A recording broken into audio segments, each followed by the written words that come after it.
তো বন্ধুরা, আজকে তোমাদেরকে দেখাবো একটা নতুন কিছু বরফের পাহাড়। তো না, এটা কিন্তু সেই কাশ্মীরের বরফের পাহাড় না, এটা একটা ফ্রিজের মধ্যে জমে থাকা বরফের পাহাড়। তো কাস্টমারের বাড়িতে গেলাম, কাস্টমার বলছে দেখো না আমার ফ্রিজে কত পরিমাণে বরফ জমছে এবং দরজাটাও ঠিকভাবে লাগছে না। তো লাগবে কিভাবে, সমস্যাটা তো আপনার হয়ে আছে।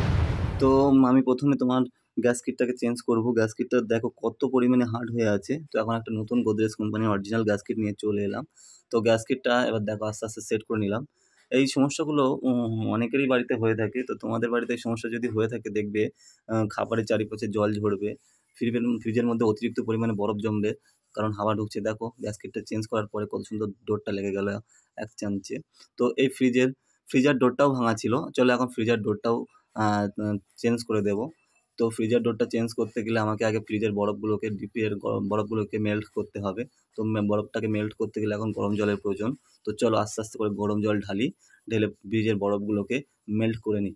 তো দেখো ফ্রিজে বরফগুলো মেল্ট করার জন্য কত বড় একটা চায় উঠে এসছে।